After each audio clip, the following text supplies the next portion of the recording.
Well, howdy diddly dandy there, chums. 'Tis I, Captain of the Steves, and today, chums, for you guys out there in the viewerverse, I want to talk a little bit about No Man's Sky and what I'm hoping to see delivered with inside of 2025 when it comes to more things to do inside of No Man's Sky, because we've had so much, especially with Worlds 2 just going out there and live into the iteration, that's brought in far more worlds, far more to see, and some lovely photo opportunities. But let's jump on over and let's take a look over on the Tinterweb firstly at that Bomber Boy. So that Bomber Boy, every time there's an update, does a bit of a deep dive. They're a modder and they're a dev themselves, so they're very good at reverse engineering things that they find inside of the game files. And they usually come up with some pretty nice little snippets. They also share out some pretty cool little nuggets of news. So if you are looking for something fun and interesting, follow that Bomber Boy. It's very cool. Anyway, scrolling down, they've found some animations inside of the game files for ship customization. Now, we haven't got every single ship type inside of the game as yet. I'm hoping we see more ship types come into the ship fabricator and customization, and I'm hoping we find more ship parts that we can use and perhaps create ships that we can't find just out in the wild, you know. And anyway, scrolling down a little bit further, oh, congratulations, Bibble, on the 40,000 subscribers on your main channel, 10,000 subscribers on the B side. Congratulations, my friend. I myself have just hit 50. It looks like a lot of people are celebrating milestones. Salutamondo to all the other content creators out there that are going against the algorithm.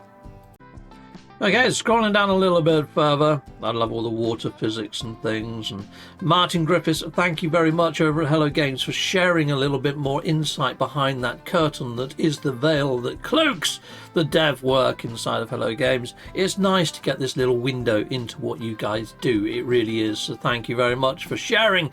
I'm following Griff, and I've hit the notification bell because it's worth as well, and I suggest you do the same. He's a dev at Hello Games. If you like No Man's Sky, follow Martin Griffiths. Right, let's follow down a little bit further. So there's been a couple of hot fixes which have been shared out. Hopefully you guys know about that. I did a video on it just the other day. I'll put a link up there. Righto.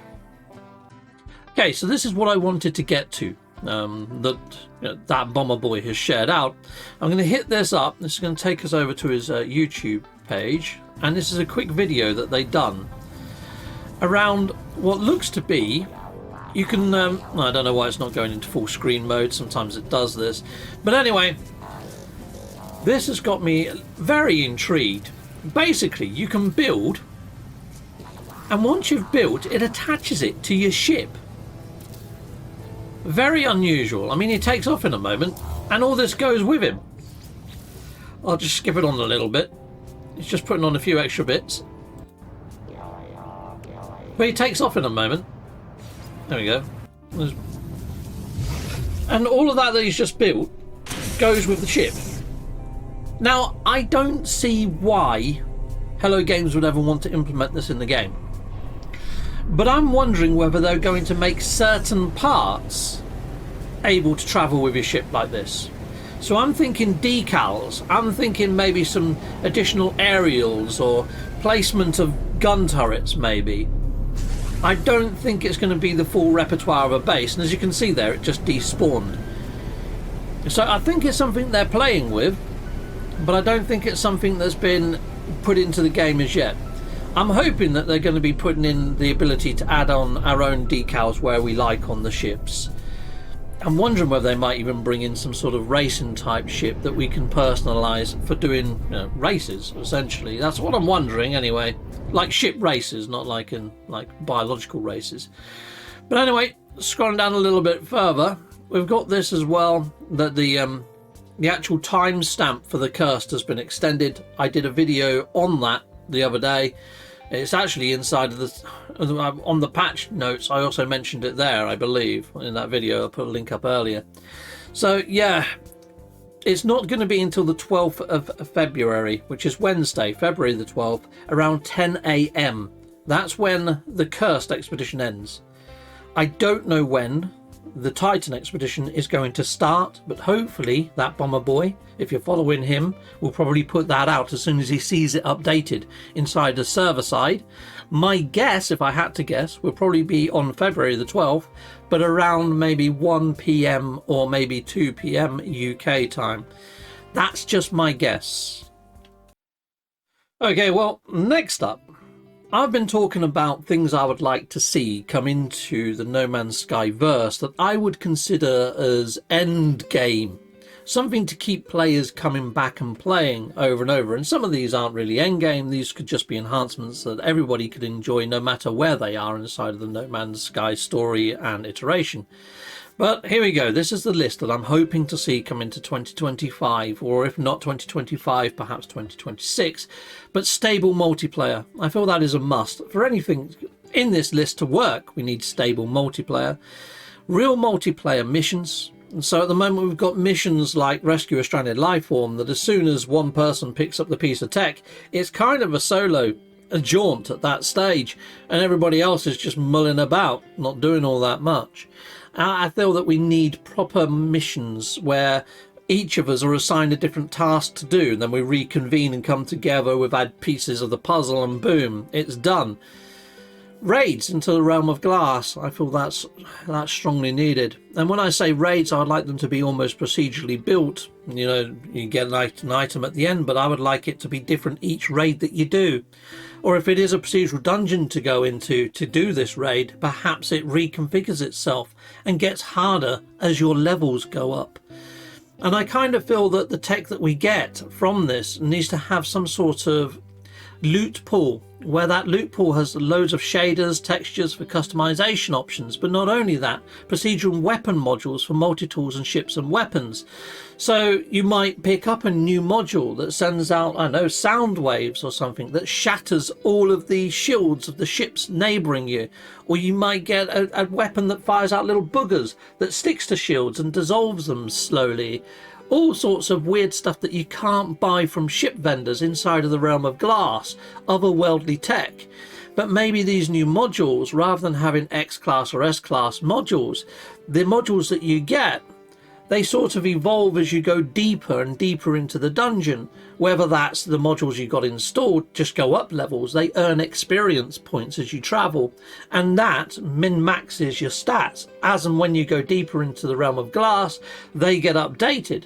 Or whether we need to get new engrams, new sort of modules to replace those that are just a couple of fractions higher.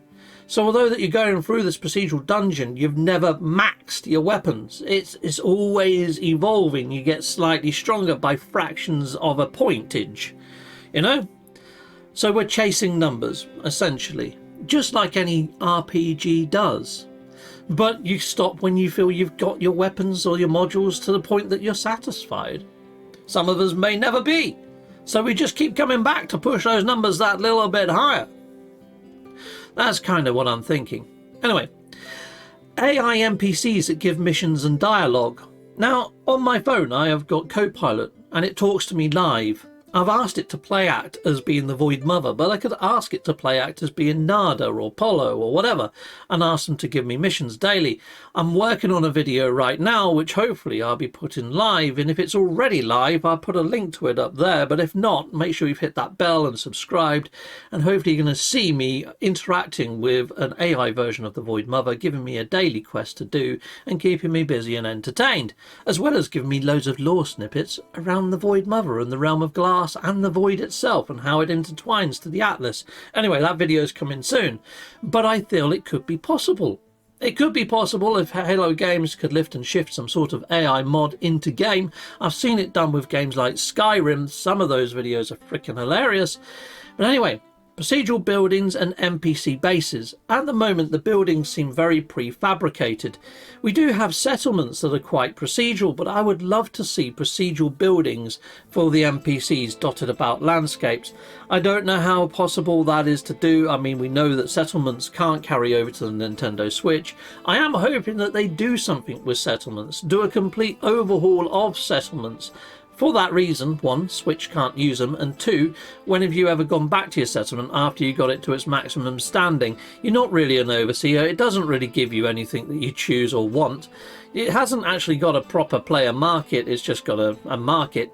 It would be nice if they added a lot more depth to the settlements. I mean, I really like the saloon. I really like going in there and seeing all the NPCs having a little shindig in there and things like that. But I would love to be able to pick up missions from those NPCs, AI driven or not, you know. But anyway, I've done a whole settlements overhaul video. It's quite a good one. I'll stick it up there. Take a watch of that. So in there, I think there's some really nice little ideas. Anyway, living ship race of the people adding in. So we've got the living ships. Brilliant. But who were the pilots for these living ships? I don't know whether it would be the chitin, like the visages that we have, the bug type look. They just don't seem in keeping all that much. I'm kind of thinking, just like how the living ships look with all the bandings of colour, almost like the Guyver, like the bio booster armour is what I've got in my head. What have you got in your head when you say living ship race? You know, those ships, or they are organic, they don't actually need a pilot, but why have they got a cockpit if they've never had pilots? Unless it is to house us as travellers. It seems a little bit odd though, doesn't it? But we've got the living frigates as well. We've got living frigates, living ships. We haven't got living freighters, and we haven't got a living ship race as yet. And I'm wondering whether they're the true Atlantids. Sound up in the comments. Let us know what you think of that. In fact, sound up in the comments on all of these. Or if you've got your own ideas, get a typing, mate. Freaking get a typing. There it goes. Lore and backstories for all the anomalies on the NPCs on the spatial anomaly. So why are they there? How did each of them find Nada and Polo, or did Nada and Polo find them? I would love to have little side missions that we can do for each of those anomalies on the spatial anomaly. You know, the NPCs. So yeah, sound up in the comments. Let us know if you've got any ideas for any of their backstories. I mean, I could go round each and every single one of them and tell you what I would love to see their backstory be. That could be a whole series of videos. Guest books for bases and a rating system. So this is another video that I've done quite recently, but I feel that when you go to a base, rather than put up a comms ball that's quite intrusive and a little bit of an annoyance, at the base computer maybe you could sign the guest book to say that you've visited. Give the base a rating, maybe rate it on its appearance, its placement and its functionality. Give a little comment, and then also link one of your own bases for that person to then go and visit. And they can just click visit player's base and it would just automatically starts teleporting them there. So it downloads their base and away you go.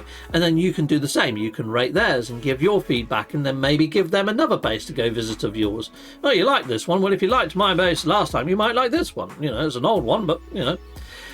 And through the rating system and the most visited. So if Hello Games then sort of just run their algorithm to look for the most visited, the highest rated, they could use that to populate the featured bases inside the spatial anomaly.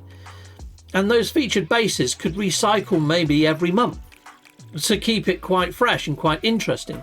And if your base has featured one month, it won't be featured again for at least another year. You know, have some sort of refresh rate that also looks at the player's name and ID, so that player isn't featured month after month after month, to give everybody a bit of a chance in the spotlight.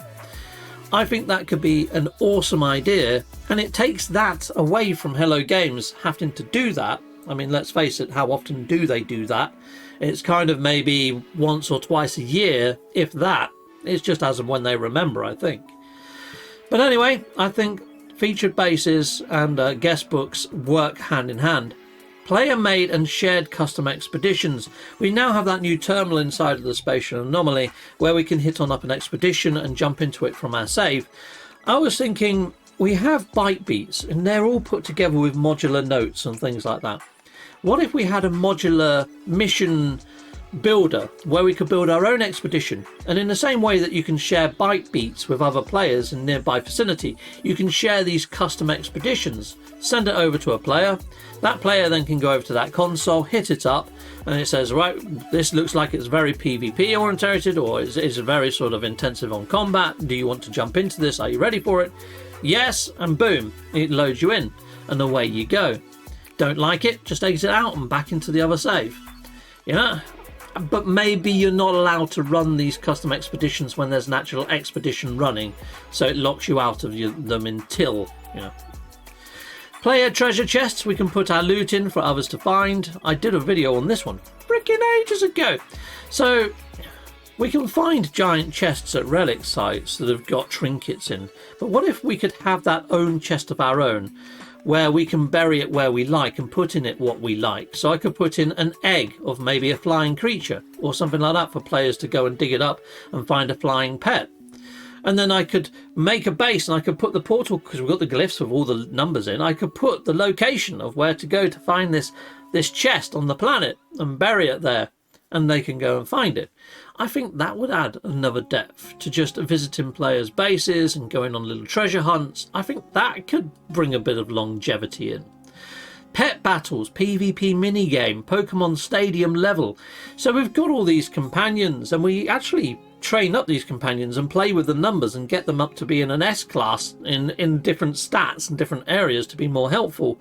It'd be nice if they actually tackled and took out hazardous flora for us. Inside of the patch notes once it did say that they were going to do that, but I'd also like to be able to square up to another player, we call out our pets, and then we can choose them to do battle, and depending on where your pet's stats are, they can do combat against each other, and one's going to win.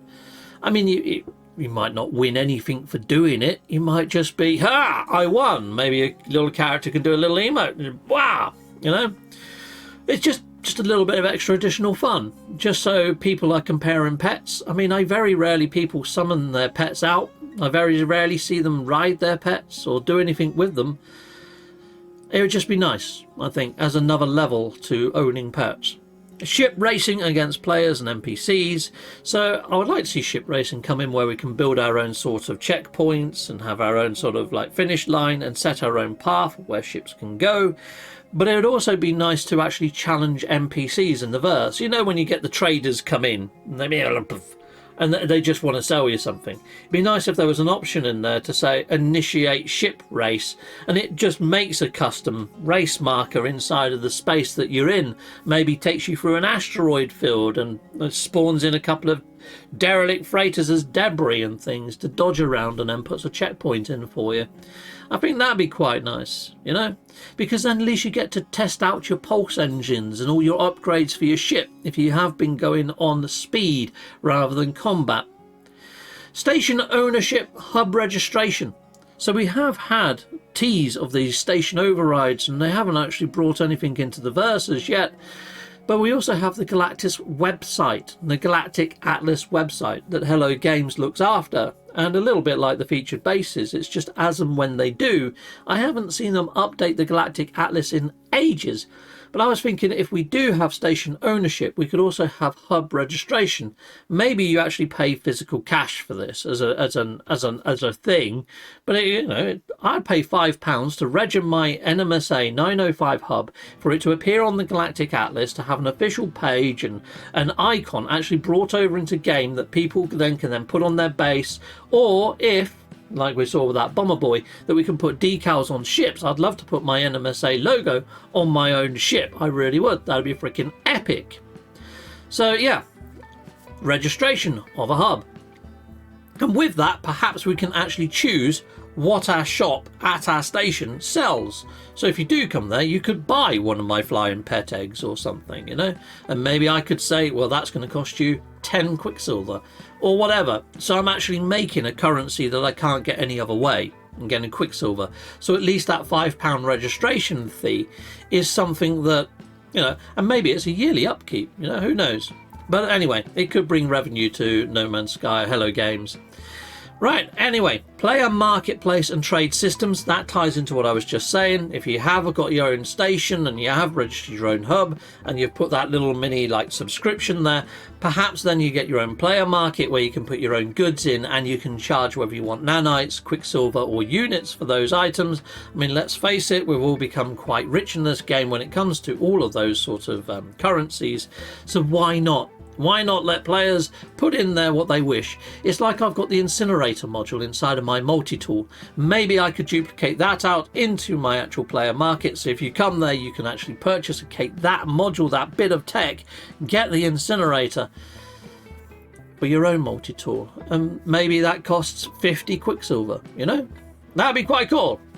Guilds and the ability to become a pirate, etc. So at the moment we have guild envoys, but you can sign up to a guild, but they don't actually give you guild missions in line with that guild or that faction. It's like if you're a mercenary, you should be able to pick up some really cool hunting missions, and after doing those hunting missions, maybe get awarded a really cool gnarly multi-tool that you can't find down on planet or with vendor.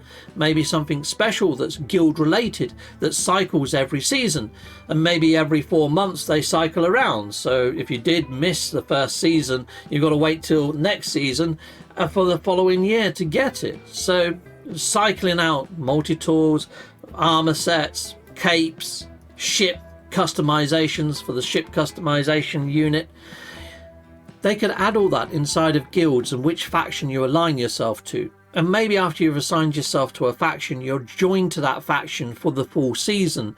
So you have to change your factions out every single year to the different factions to get all of these things. And it's a slow but seasonal grind to get these things, you know, so it keeps people coming back at least on a seasonal or month-to-month basis to join different guilds. And if you do become a pirate, you're a pirate for that duration. So when you do warp into a system and there's a freighter under attack, rather than rescuing that freighter, you are a pirate. You're going to help the pirates blow that freighter to smithereens and loot the fudge out of it.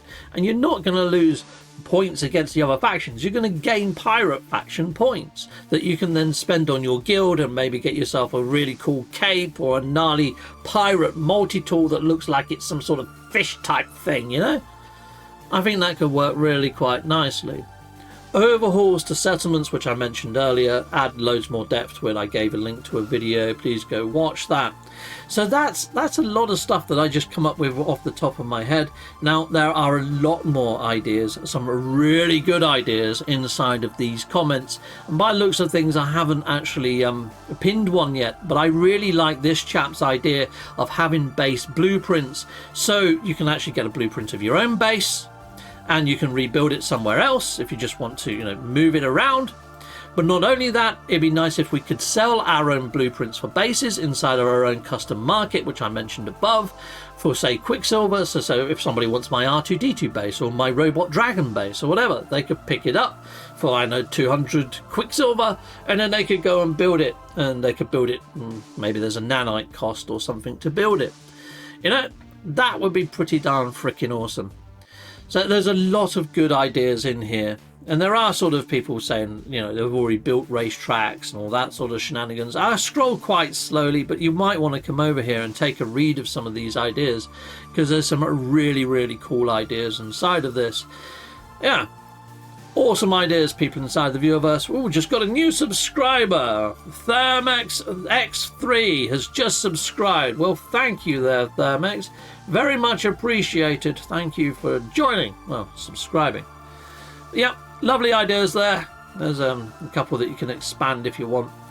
Yeah, there you go. These are ability to become a complete pirate, feared and hunted in systems. Get the incinerator module, you know, capital ship to do battles, bring back legacy base and shipbuilding parts and make them fully integrated to new parts. Have your sentinel follower fully engaged in combat. Also sentinel quad. Make subterranean buildings work. Yeah, they keep fixing that and then it keeps breaking again. I mean, terrain keeps encroaching into my underground bases to the point where I'm just not going to build underground bases anymore, people. Yeah, just met the divergent fragment Yabilia. Now, somebody hit me up inside my comments. I can't remember who it was, but a massive thank you for doing so. But in translation to ASCII, that actually translates to autophage, which is pretty darn interesting. I can't remember who hit it up. I'd have a look at towards the end of this video, see if I can find it. But yeah, Anyway, I did find that to be quite interesting. But yeah, lots of cool ideas here, people. Loads and loads of cool ideas. A lot of people echoing sentiments that they would like to be able to fly their frigates and go on frigate missions, or at least assist with frigate missions like away missions and stuff like that, which I think is actually a really cool idea. It's something that I mentioned after they introduced frigates and freighters in an ideas video. That's somewhere lurking in my back catalogue of ideas videos. I've got quite a lot of ideas videos. Anyway, I then did a poll. What do you think is likely to be in the next update for No Man's Sky? The Realm of Glass, A Void Mother, Endgame Raids, Stories and Lore. I put that at the top. That's kind of my favourite. That's kind of the one that I really hope that they do, because that will keep me coming back and doing things. If it's implemented correctly, of course, and there's a decent loot pool behind it, and the reason to do it, the risk and reward is balanced and it feels right. Getting that correct is kind of difficult, I guess, in a procedurally generated game, but then you could just do it in a procedurally generated dungeon with a procedurally generated loot pool. I mean, I've seen other games doing it. I've been playing Dungeons of Eternity, which is a VR game that does exactly that. And if you haven't seen Dungeons of Eternity, it's actually really good. Sadly, it is just a VR game, but hit it up. It's very cool. Custom expedition, mods for all, and player-driven content. Considering that we've seen a bit more mod support and the way that Hello Games houses their structure of files, I think that could be on the cards. And if they actually signed off on some of these mods, I suppose they could bring them over into some sort of mod store, a little bit like Skyrim or other Bethesda titles, where you can actually purchase Cape mods and bring them into the game. It could bring revenue to Hello Games. It could bring revenue to those that are making the mods. It could be a nice little thing to enhance your play in No Man's Sky. More player driven content. 10% of people hit that up, which is the lowest within inside of this tier. Depth, overhaul revisited to all areas to add more to do. So revisiting things like the settlements, like we mentioned earlier, I feel that is sorely needed. I mean, this is my favourite one, just because we've now been given the purple systems and also, you know, the gas giants. Why would they put all this stuff in if it wasn't to actually then house something on top of it when it comes to end game stuff to do? They've given us end game stuff to see, but they didn't give us end game stuff to do. They've given us all these new resources, but then there's only a few bits of tech that we build at current. I honestly feel that Wells Part 2 is a hint of more to do to come later this year. So that's why I'm placing my bets around there. But I also feel that this is sorely needed, perhaps even more so than this. I mean, it's got almost twice as many of the votes, let's face it. So a lot of people are hoping that all the areas of No Man's Sky are revisited and added more depth to them. And I can kind of see where they're coming from. I think that will probably help bring people back. Right, scrolling down, there's also comments here, 21 comments. A massive, great big thank you to everybody that comes down here, takes the time to type. I'm going to do a little mini scroll on here. I didn't scroll through all the ideas on the other one because, God, there was a lot and a lot of good ones. But yeah, I'm hoping Hello Games, as well as watch my videos, pop on over to my community space and check this out, because it is a real good echo chamber of what the community like. And I am quite active on my community tab. Well, I say community tab. It's been renamed now, the community tab, to posts. So if you're wondering where it's gone, it's now under a posts heading. Okay, right. So I hit here as well. The new Worlds Part 2 content is endgame in the way that it's unlocked or reached. But what does it give us to do at endgame level? There are new resources to gather, but what do you make? There are larger looking fauna, but can you do combat with them? Do you think this is all foundations for a Return of the Void Mother? Will it be given more gameplay depth, or do you think this is the way it will remain? More to see, not much more to do. Foundations for more to be added. More to do will come. 51% of people hit that up, which makes me feel very confident that it could be on the horizon. A lot of people have got the same mindset that this is just the foundations and more to do is on its horizon. Remain as it is, just like settlements, pets and other things we have. 20% of people are a little bit more skeptical, and there is something in the pit of my stomach that's saying, Captain Steve, look at the patterns. You always look at the patterns. Hello Games have put in so many things in the past that you've said this is foundational, they're going to build on this, like the Colossal Archives, like the settlements, like companions, like the exocrafts. There's a lot to go with, like the frigates and the frigate missions. A lot of it seemed like it was foundational and more will come, and then things didn't. So there's that little niggle in my pit of my stomach saying, Captain Steve, you know, nothing much, it might not amount to anything. But because we've got all this lore pointing to the Void Mother, and we've got this ARG that Hello Games is running, and they said that there's going to be 4 parts, and we've had 3 parts confirmed, and the 4th part hasn't been, I kind of feel that all these new purple systems and all the lore is still pointing to the Void Mother. Even when Yarbilia, the life raft that appeared, it's still talking about the Void Mother is coming back. She is being built. She is on the return. I still think Hello Games have that wild card in their back pocket. ARG Part 4, boom, there you go. There's loads of stuff to do. I just think that they're trying to hit the ground running with it, and I think it needs a little bit more time in the oven to bake. But I'm really hoping it brings in some sort of procedural raid system. That's what I'm hoping for. That's what I got my fingers crossed for. I'm not setting it as expectation because I think I'm going to be setting myself up for failure there, because it's a big ask to have procedural dungeons, procedural loopholes. I just don't know whether that's what they've got in mind. It could be something as simple as the Atlas stations are going to get a purple variant, and when you go in there, you're going to get dialogue from the Void Mother that tells you all about Korvax Prime and how upset she is with the Atlas, and perhaps maybe a few lore missions and a few story missions, a little bit maybe like the Artemis questline. And maybe we might go and get to rescue Ariadne. That could be what happens with it, and that's probably more likely, considering that they're now working on Light No Fire and they've got different sorts of avenues that they're working on. Anyway, this is what I put. I think we will see more to do in the next expedition. In Expedition Titan, I think we're going to get elements of the Void and the Realm of Glass happening, a little bit like we did in the Cursed with the jellyfish creatures appearing and us doing combat with them. I'm wondering whether we're going to see a little bit more of that. I have noticed that on stations and other places where you get to interact with NPCs, rather than walk through the NPCs, that Bomber Boy has actually put out some footage that they now have collision detection. You can bump into them. And I'm wondering whether that might be putting out stepping stones to perhaps PvE, maybe NPC like characters that we do combat with. I'd imagine they won't be very human-esque, because it's a PG-12 game, and I don't think it'd be very in-depth combat or gory combat. I think it's going to be, they're either going to be robotic or they're going to explode into green pus like the little green monsters do currently. But yeah, I think that could be on the table. And perhaps in ARG Part 4, when the Void Mother arrives, I think we may see far more to do in October Halloween of this year, or a summer update, fingers crossed. So I'm thinking earliest that we might see ARG Part 4 arrive is the large summer update, if we have a large summer update, considering we just had Worlds Part 2, which was freaking large. We might see something smaller, lore-based, more to-do based in Halloween, because I feel that the Void Mother has those sort of creepy vibes about her, and the whole Realm of Glass thing. I think it'd be a perfect time to roll it out would be Halloween. That's what I'm guessing at. I'm hoping that we see it sooner than that, obviously, but that's where I'm placing my bets.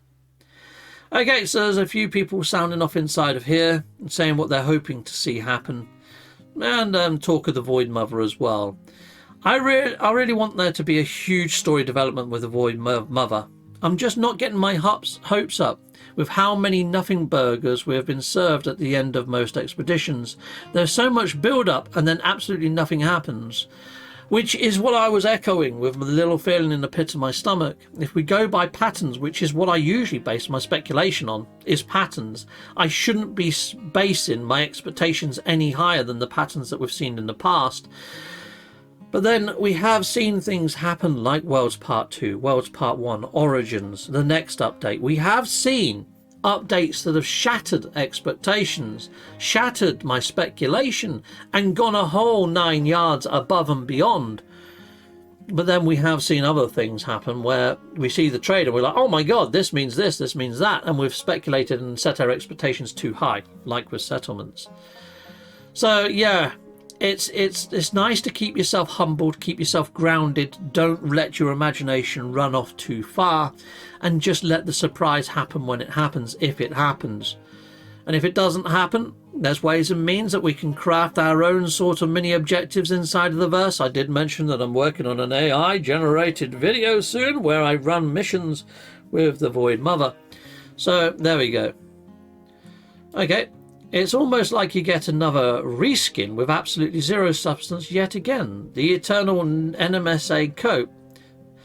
It's free, laughing out loud. Yeah, we can all tell. God. Oh, well, it's an opinion. Everyone's allowed an opinion. Yeah. So one of the other things I put in here is, yeah, it's free. Shut up, Lao. Just like it. Dang it. 17% of people said that. Now, I do agree in part, you know. I'm trying to be empathetic to all of my community, all of my watchers, all of my viewers, and all of your opinions. And just for me to try and respect all of those, you've got to think how hard it must be for Hello Games to also respect all of those. They've got to please the base builders, the min-maxers, the explorers, the people that want more to do, the people that have been after the super formula. Now, I was after the super formula. I was like, they need the super formula. This whole biome route needs to be scrapped. They need to ditch it. They need to go... No, you know, they've locked themselves into the biome sort of route now. They've got too many resources that hinge around the biome formula. The gas giants, they had the opportunity there to put in some of the super formula, and I feel that they have. The terrain on gas giants is very similar to what it was at launch in that vanilla, and I'm hoping that Hello Games do more of that inside of future updates, perhaps, or even to the gas giants that we currently have in game. Go even more crazy with some of the terrain generation. It's like at the moment gas giants don't have deep enough water to catch the fish to complete our register. I would like to see Hello Games update the gas giants and have maybe deep ocean gas giants where you're swimming in liquid methane or something, you know. I mean, a gas giant should have various stages. As you know, inside of science, things start off as a solid, then they go to a liquid, then they go to a gas, then they go to a plasma. So we could have something that sits in between a liquid and a gas state before you get to the solid ground as well. And I would like to see that liquid gas state. Maybe you could even cast your rod into the frickin' sky and catch skyfish, you know? I don't know. But they could do something with some sort of inert fog that sits above the water that we have now to add additional use to the actual water, is what I'm thinking. If they can't make it deeper, make it so we can cast into the fog that sits above it. I don't know. But for Christ's sake, how are we supposed to catch the blinking fish inside of the register and get the final helmet if we can't fish to the depth to get large or colossal fish? That needs to be fixed. So I feel they need to have a little bit of a revamp there. As you can see, I'm a little bit passionate about that one. Anyway, people, that's all my polls. That's everything that I've got for you today. And I'm hoping it's given you food for thought. And yes, if you haven't already liked and subscribed to my channel, please do. And if you really like this video, why not share it out on social media? Bring more people over to the fold of the Captain of the Steves and get people talking and typing in those comments to make these videos even more diverse and more interesting. Till next time, people, goodbye, goodbye, and goodbye again.